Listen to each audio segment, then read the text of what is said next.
नमस्कार दोस्तों, मैं जितेंद्र।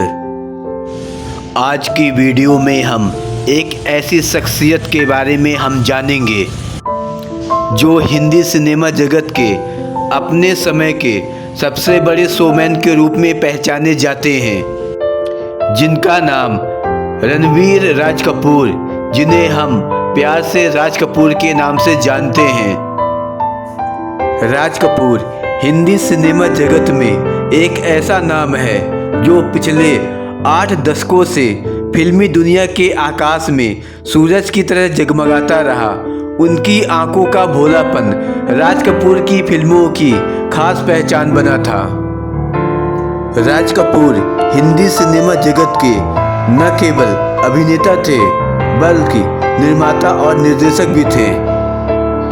यदि हम राज कपूर की लोकप्रियता की बात करें तो सोवियत संघ और मध्य पूर्व में राज कपूर की लोकप्रियता उस जमाने में बहुत ही ज़्यादा थी। राज कपूर जी का जन्म 14 दिसंबर 1924 में पेशावर, पाकिस्तान में हुआ था। राज कपूर के पिताजी का नाम पृथ्वीराज कपूर था, जो कि एक महान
एज ए हेल्पर या क्लैप बॉय के रूप में एक छोटा सा काम लगवा दिए थे। लेकिन उस समय के प्रसिद्ध निर्देशक केदार शर्मा ने राज कपूर के भीतरी अभिनय को पहचान लिया और राज कपूर को सन 1947 में अपनी फिल्म नीलकमल के रूप में एज ए हीरो कास्ट किया। इस फिल्म में उस समय की मशहूर अभिनेत्री मधुबाला को कास्ट किया गया, जिसमें लीड रोल मधुबाला और राज कपूर को दिया गया। इसके अलावा मधुबाला के अतिरिक्त नरगिस के साथ राज कपूर ने सबसे अधिक फिल्म में एक्टिंग की। 1948 में प्रदर्शित आग वह पहली फिल्म थी जिसमें राज कपूर एज ए अभिनेता के साथ साथ निर्माता और निर्देशक के रूप में राज कपूर सामने आए। हालांकि यह फिल्म ज़्यादा कमाल नहीं कर सकी और बॉक्स ऑफिस में फ्लॉप हो गई। लेकिन 1949 में राज कपूर ने एक मूवी में एक्टिंग किया, बरसात, जो कि हिंदी सिनेमा जगत में सुपरहिट साबित हुई। इस मूवी में काम करने वाले जैसे कि शंकर जयकिशन, शैलेंद्र, हसरत जयपुरी, रामानंद सागर, निम्मी और सारे टेक्नीशियन रातों रात चोटी तक पहुंच गए। और इस मूवी की वजह से मुकेश और लता को बहुत ज़्यादा शोहरत मिली पूरे देश में, और मुकेश और लता मंगेशकर की पहचान इसी मूवी की वजह से पूरे देश में हुई। राज कपूर ने 1951 में बॉलीवुड में एक ऐसी मूवी का निर्माण किया जो हिंदी सिनेमा जगत में एक मील का पत्थर साबित हुई। उस मूवी का नाम आवारा था आवारा एक ऐसी मूवी थी जिसने बॉलीवुड को एक नई दिशा प्रदान की। इस मूवी की वजह से राज कपूर को एज ए नायक के रूप में नई पहचान और नई छवि पूरे देश में मिली। आवारा मूवी को भारत में ही नहीं विदेशों में भी काफ़ी पसंद किया गया और इसी मूवी की वजह से यहाँ तक कि पंडित जवाहरलाल नेहरू के बाद राज कपूर पूरे वर्ल्ड में काफ़ी लोकप्रिय बन गए। 1953 में राज कपूर के लिए काफ़ी दुर्भाग्यपूर्ण वर्ष साबित हुआ। इस वर्ष उनके आर.के. बैनर के तले बनी तीन फिल्में रिलीज हुई, आह, धुन और पापी, और ये तीनों फिल्में फ्लॉप रहीं जिनको पब्लिक ने स्वीकार नहीं किया। लेकिन 1955 में आर.के. बैनर के तले एक और फिल्म रिलीज हुई, श्री 420। श्री 420 ने फिर से राज कपूर को भारत में बॉलीवुड में सुपरस्टार बना दिया। इस फिल्म की सफलता भारत में ही नहीं बल्कि देश विदेशों में भी इस फिल्म की सराहना की गई। राज कपूर जी अपना खुद का स्टूडियो बनाना चाहते थे, जिसके लिए उन्होंने चेंबूर में 4 एकड़ जमीन पर 1950 में अपने आर.के. स्टूडियो की स्थापना की। राज कपूर जी को संगीत में काफ़ी लगाव था। इसके साथ साथ राज कपूर को संगीत की काफ़ी अच्छी समझ थी और जब भी फिल्म का गीत बनाया जाता था तो राज कपूर को पहले सुनाया जाता था। अपने आर.के. बैनर तले राज कपूर ने संगीत की कई टीम को तैयार किया था, जिसमें गीतकार शैलेंद्र, हसरत जयपुरी, शंकर जयकिशन, रविंद्र जैन, विट्ठल भाई पटेल, छायाकार रघु करमकार। इसके अलावा गायक मुकेश, मन्ना डे जैसे मशहूर कलाकारों ने आर.के. बैनर के तहत काम किया, आर.के. बैनर के नीचे काम किया। राज कपूर जी की सबसे महत्वाकांक्षी फिल्म 1970 में प्रदर्शित मेरा नाम जोकर थी, जिसे बनाने की योजना 1955 में श्री 420 के निर्माण के दौरान से ही उनके दिमाग में थी। लेकिन यह फिल्म बॉक्स ऑफिस पर कोई खास कमाल नहीं कर पाई और यह फिल्म बॉक्स ऑफिस पे फ्लॉप हो गई। इस फिल्म के फ्लॉप होते ही राज कपूर जी बहुत ही ज़्यादा कर्जे में आ गए। ऐसा माना जाता है कि इस फिल्म को उस समय के दर्शक समझ नहीं पाए, किंतु यह फिल्म हिंदी सिनेमा जगत की सबसे गंभीर फिल्मों में से एक मानी जाती है और राज कपूर इस फिल्म के बाद टूट से गए थे। कर्ज का बोझ और सपने टूटने के दर्द से राज कपूर को झकझोर कर रख दिया। लेकिन मेरा नाम जोकर की असफलता से राज कपूर को फिर उबारा उनकी फिल्म बॉबी। इस फिल्म में राज कपूर ने अपने बेटे ऋषि कपूर को कास्ट किया। राज कपूर अभिनय की दुनिया से अलग होकर राज कपूर ने बॉबी, सत्यम शिवम सुंदरम, प्रेम रोग, राम तेरी गंगा मैली जैसी खूबसूरत फिल्मों का निर्माण किया। ऐसा माना जाता है कि राज कपूर पर फिल्माए गए लगभग सभी गानों में मुकेश की आवाज़ें होती हैं। मुकेश जी ने राज कपूर के लिए श्री 420, चोरी चोरी, मेरा नाम जोकर, दिल ही तो है जैसी फिल्मों में गाना गाए। और जब मुकेश जी की मृत्यु हुई तो ऐसा खुद राज कपूर ने कहा था कि मैंने अपनी आवाज़ खो दी है। राम तेरी गंगा मैली के बाद वह हीना पर काम कर रहे थे, पर नियति को यह मंजूर नहीं था और दादा साहब फाल्के पुरस्कार वितरण के दौरान 1988 को उनका निधन हो गया। 1966 में राज कपूर और वहीदा रहमान की एक फिल्म आई, तीसरी कसम, जिसमें राज कपूर ने अपने जीवन की सर्वश्रेष्ठ भूमिका अदा की। इस फिल्म के लिए वे अपने मित्र कवि गीतकार शैलेंद्र से 1 रुपये लिए थे। तीसरी कसम को बाद में राष्ट्रपति स्वर्ण पदक मिला।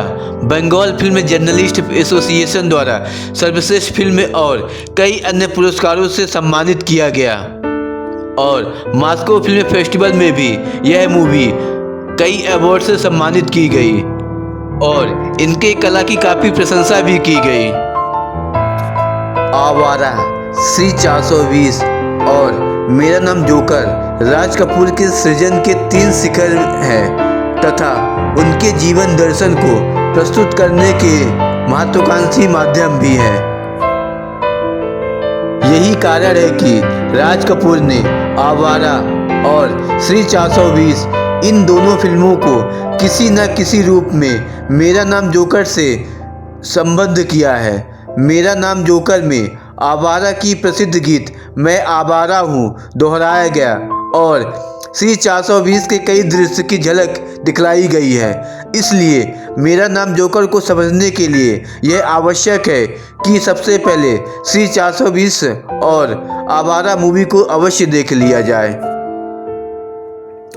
मेरा नाम जोकर जब रिलीज हुई तो इसका रनिंग टाइम 4 घंटे 43 मिनट था, जिसमें 2 इंटरवल थे। बॉलीवुड में मेरा नाम जोकर ही एक ऐसी मूवी है जिसमें 2 इंटरवल है। ऐसा माना जाता है कि राज कपूर के जीवन काल में उनके द्वारा निर्देशित और निर्मित फिल्मों ने उनके लिए जितना लाभ कमाया है, जितना भी प्रॉफिट कमाया है, उससे 1000 गुना, उससे कई गुना प्रॉफिट उनकी मृत्यु के बाद विगत 21 वर्षों में कमाया गया है। राज कपूर भारतीय सिनेमा जगत के एक ऐसे कलाकार थे जिनकी तुलना किसी अन्य कलाकार से नहीं की जा सकती है। हिंदी सिनेमा जगत में ऐसा कोई भी एरिया नहीं है जिसका ज्ञान और अनुभव उन्हें नहीं रहा हो। यही कारण है कि उन्हें हिंदी सिनेमा जगत में बुलंदियों तक पहुंचा दिया गया। उनकी अदाकारी के दीवाने भारत में ही नहीं विदेशों में भी थे। यहाँ पर राज कपूर जी हिंदी सिनेमा जगत के लिए एक मिसाल बन गए। सिनेमा उनमें बसता था और वे खुद सिनेमा को जीते थे। यही कारण है कि उनकी कामयाबी और ऊंचाइयों तक आज तक कोई नहीं पहुंच पाया है और इसी कारण उन्हें सदी के सर्वश्रेष्ठ निर्देशक और सदी के सर्वश्रेष्ठ शोमैन का सम्मान भी दिया गया है। हिंदी सिनेमा जगत में सर्वश्रेष्ठ शोमैन की उपाधि आज तक किसी भी एक्टर को नहीं दिया गया, केवल राज कपूर को यह सम्मान दिया गया है। राज कपूर जी को सिनेमा का सबसे बड़ा शोमैन माना जाता है।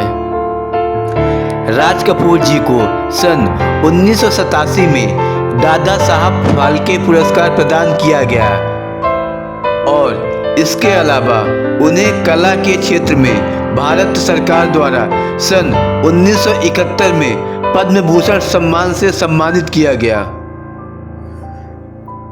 कई बार उनकी पत्नी कृष्णा और राज कपूर के साथ कई मतभेद हो जाते थे, जिसका कारण ये बताया जाता है कि नरगिस, पद्मिनी और वैजयंती माला जैसी भारतीय नायिकाओं के साथ उनके संबंध रहते थे, जिसकी वजह से उनकी पत्नी कृष्णा परेशान हो जाती थी और कई बार वह अपना घर छोड़ देती थी। ऐसा माना जाता था कि महान गायिका लता मंगेशकर के साथ भी एक बार उनका मतभेद हो गया। वर्ष 1978 में उन्होंने महान गायिका लता मंगेशकर से वादा किया था कि उनके भाई हृदयनाथ मंगेशकर को फिल्म सत्यम शिवम सुंदरम में संगीत निर्देशक के रूप में नियुक्त करेंगे। लेकिन जब लता मंगेशकर एक संगीत दौरे पर संयुक्त राज्य अमेरिका गई हुई थी, तब उन्होंने इस फिल्म के लिए हृदयनाथ मंगलेश्वर के जगह लक्ष्मीकांत प्यारेलाल को संगीत निर्देशक के रूप में नियुक्त कर लिया, जिसके बाद लता मंगेशकर उनसे नाराज हो गई। यदि हम उनके फिल्म की अवार्ड की बात करें, 1960 में फिल्म अनाड़ी के लिए सर्वश्रेष्ठ अभिनेता पुरस्कार से सम्मानित सम्मानित किया गया। 1962 में फिल्म जिस देश में गंगा बहती है के लिए सर्वश्रेष्ठ अभिनेता पुरस्कार से नवाजा गया। 1965 में राज कपूर जी को सर्वश्रेष्ठ निर्देशक पुरस्कार संगम फिल्म के लिए दिया गया था और 1972 में फिल्म मेरा नाम जोकर सर्वश्रेष्ठ निर्देशक पुरस्कार से सम्मानित किया गया। इसके अलावा 1983 में राज कपूर जी को फिल्म रोक के लिए सर्वश्रेष्ठ निर्देशक पुरस्कार दिया गया। राज कपूर जी की मृत्यु 2 जून 1988 को नई दिल्ली में हुई। बॉलीवुड में अगर आज राज कपूर परिवार सबसे प्रसिद्ध और सफल परिवार माना जाता है तो इसके पीछे वजह यह है वे एक महान हस्तियां जिन्होंने तन मन धन से इस इंडस्ट्री को अर्पित कर दिया। तो इसके पीछे वजह यह है कि वे महान हस्तियां जिन्होंने अपना तन मन धन इस इंडस्ट्री को अर्पित कर दिया। देश के आज़ादी के बाद देश को प्रगति की राह में अग्रसर करने के लिए नेहरू की समाजवादी अवधारणा को ध्यान में रखते हुए राज कपूर ने सामाजिक संदेशों के साथ मनोरंजक फिल्में बनाई। समस्या चाहे बेरोजगारी की हो या सर्कस के कलाकारों की या फिर विधवा विवाह की, या राज कपूर ने मनोरंजन के ताने बाने में लपेटकर इन्हें इस खूबसूरती से पर्दे पर पेश किया। राज कपूर न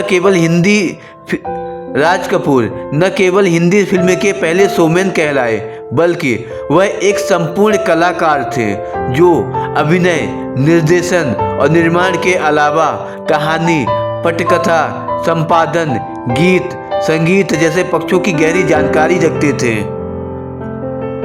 राज कपूर की सामाजिक संदेश वाली मनोरंजक फिल्मों में श्री 420, जिस देश में गंगा बहती है, जागते रहो, अब दिल्ली दूर नहीं, बूट पॉलिश, प्रेम रोग, कई ऐसी फिल्में शामिल हैं।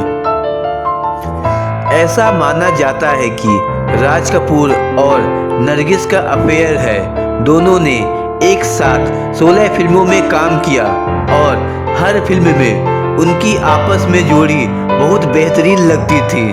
दोनों के साथ साथ प्यार, जान, पहचान, आवारा, अनहोनी, बेवफा, पापी, श्री 420, जागते रहो जैसी फिल्मों में एक साथ काम किया। हालांकि दोनों को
और वो मेहनत करते चले गए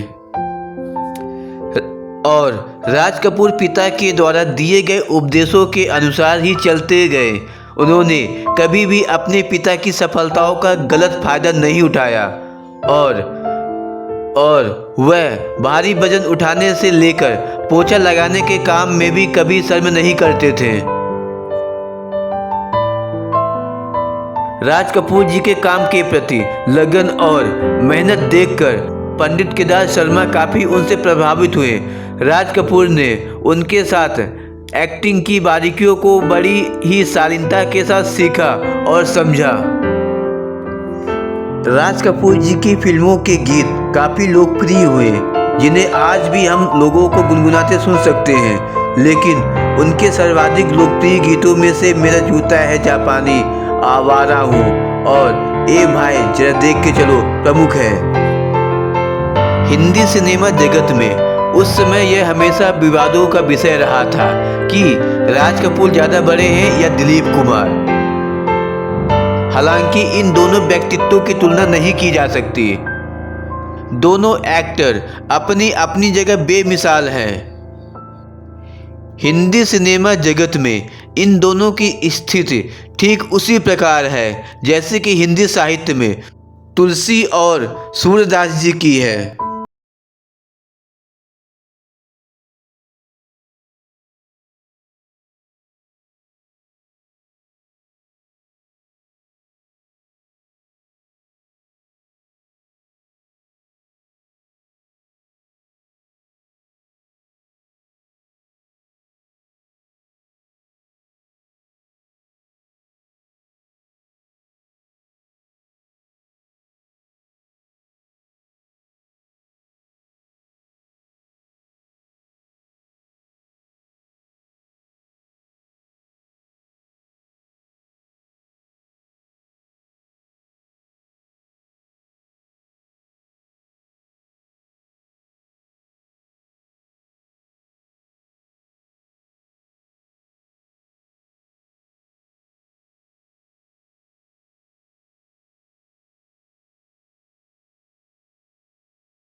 जिस देश में गंगा बहती है का निर्माण भी राज कपूर ने ही किया था।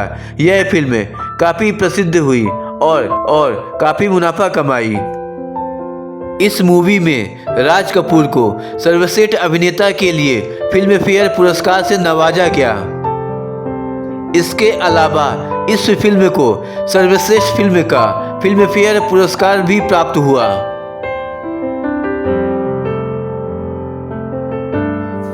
राज कपूर और नरगिस के बारे में एक इंसिडेंट काफ़ी मशहूर हुआ। जब 1948 में राज कपूर की नरगिस से पहली मुलाकात हुई तब वो 20 साल की थी और तब तक वो 8 फिल्मों में काम कर चुकी थी। राज कपूर की उम्र उस समय 22 साल की थी और उन्हें कोई फिल्म डायरेक्ट करने का कोई मौका नहीं मिला था। उस मुलाकात की कहानी बड़ी ही दिलचस्प है। राज कपूर को अपनी पहली फिल्म के लिए एक स्टूडियो की तलाश थी। उन्हें पता चला कि नरगिस की मां फेमस स्टूडियो में रोमियो एंड जूलियट की शूटिंग कर रही थी। वो जानना चाहते थे कि वहाँ किस तरह की सुविधाएं हैं। जब राज कपूर उन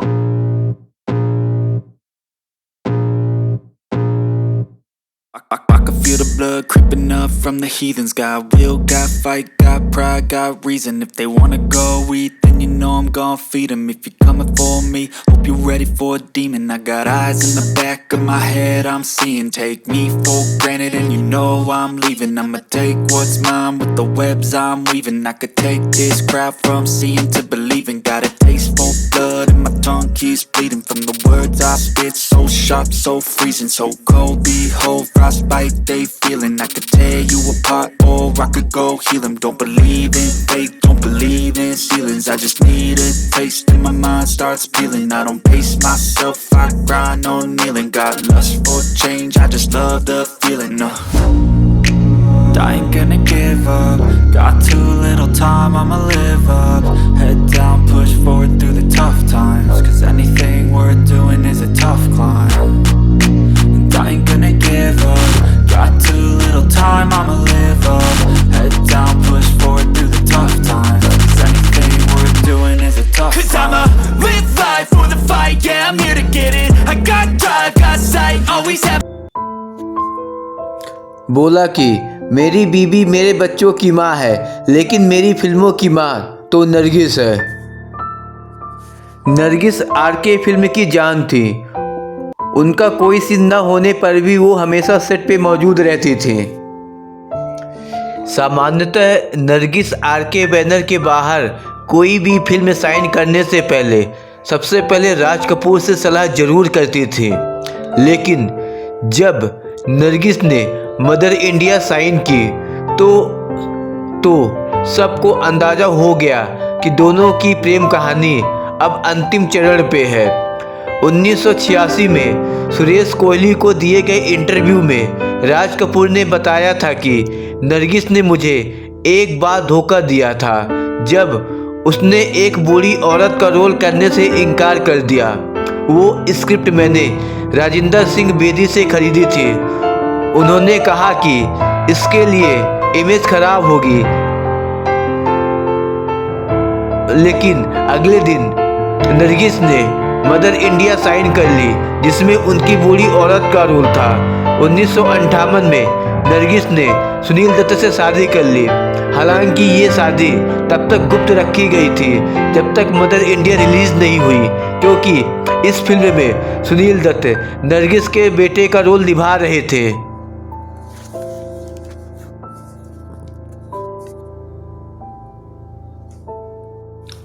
राज कपूर जी को इस बात का बिल्कुल अंदाज़ा नहीं था कि नरगिस उन्हें छोड़ने जा रही है। और जब राज कपूर जी को यह पता चला कि नरगिस ने सुनील दत्त जी से शादी कर ली तो राज कपूर को बहुत अफसोस हुआ। दोस्तों, आज के लिए इतना ही, और ऐसी ही इन्फॉर्मेटिव वीडियो देखने के लिए आप हमारे चैनल सिटीजन को सब्सक्राइब करें और आने वाली वीडियो की नोटिफिकेशन जानने के लिए बेल आइकॉन को प्रेस करें। जय हिंद, जय भारत, वंदे मातरम।